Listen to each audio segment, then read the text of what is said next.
Beni CGP Angkatan 10 yang saya hormati, beserta rekan-rekan kerja yang saya hormati juga. Sebelum kita mengawali, saya berikan kesempatan kepada Bapak KCP 15 Komisi untuk menyampaikan satu dan lain hal terkait kegiatan kita pada hari ini. Pada pertemuan saya persilakan. Calon penggerak yang saya cintai. Beberapa hari yang lalu Pak Dendi menyampaikan kepada saya bahwa Pak Dendi sebagai calon penggerak akan menjelaskan, membagikan kepada kita bagaimana pembebasan iklim positif di sekolah kita. Ya, setelah saya mengenal topiknya, saya langsung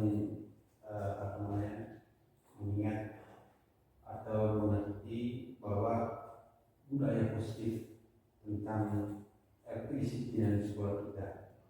Ada beberapa poin yang disampaikan bahwa dari segala aspek kehidupan atau proses karir yang ada di sekolah kita, kedisiplinan, budaya positif, disiplin itu yang harus ditegakkan.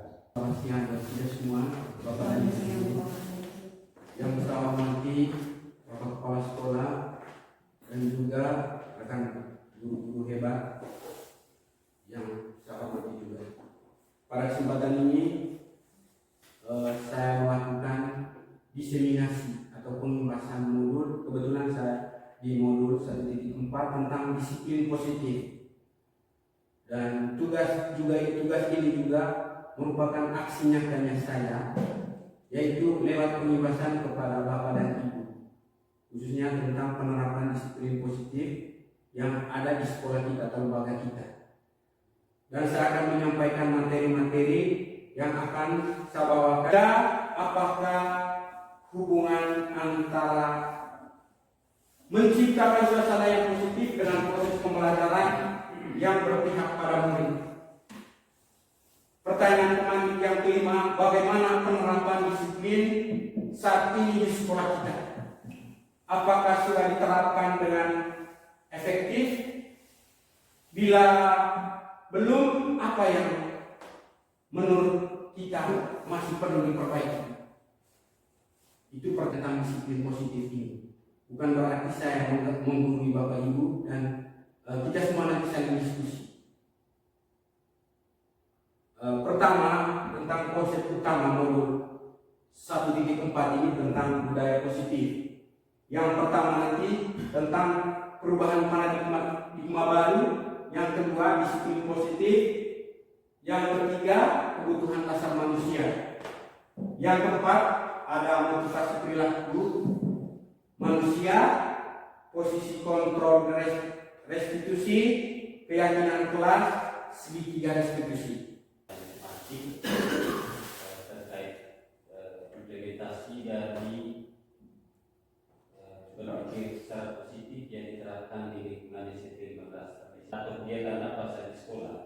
Kalau kita tidak punya positivity, suasana positif tidak ada, maka saya meragukan terciptanya kolaborasi yang efektif dan berdampak pada kinerja guru maupun atasan. Itu dari saya.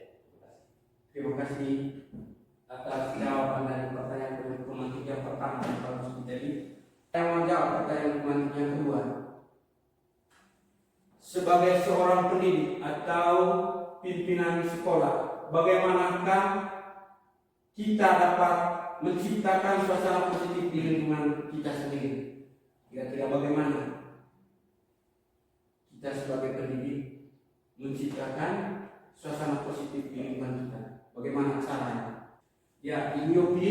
Baik, kalau bagi saya, misalnya khusus untuk menciptakan budaya. Atas jawabannya Ibu. Pertanyaan yang ketiga, mungkin ada Bapak Ibu yang mau menjawab. Masih di Pertanyaan yang kedua. Yang ketiga, Bapak Ibu, pertanyaan. Itu sangat erat kaitannya dengan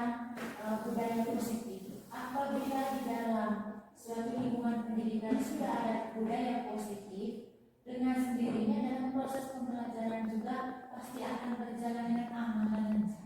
Itu saja. Terima kasih saya untuk membangun suatu budaya positif di sekolah itu. Yang pertama ini kita harus berkoordinasi dulu dengan kepala sekolah, terus bekerja berkolaborasi dengan teman sejawat, dan juga membimbing anak-anak sesuai dengan disiplin positif yang ada di sekolah. Harus konsisten itu perubahan paradigma. Selanjutnya, psikiater dan pendidik Dr. William Glasser dalam sentral teorinya yang kemudian berkembang dan dinamakan dengan choice theory, meluruskan berapa miskonsepsi tentang makna kontrol. Ilusi yang mengontrol murid tidak melakukannya. Walaupun tampaknya guru sedang mengontrol perilaku murid, hal demikian terjadi karena murid sedang mengizinkan dirinya dikontrol. Saat ini bentuk kontrol guru menjadi kebutuhan dasar yang dipilih murid tersebut. Apabila disiplin positif itu tidak datangnya dari hatinya, maka disiplin itu hanya sekedar memenuhi kebutuhan kita. Ubahlah bagaimana Anda melihat dunia, bagaimana Anda berpikir tentang manusia.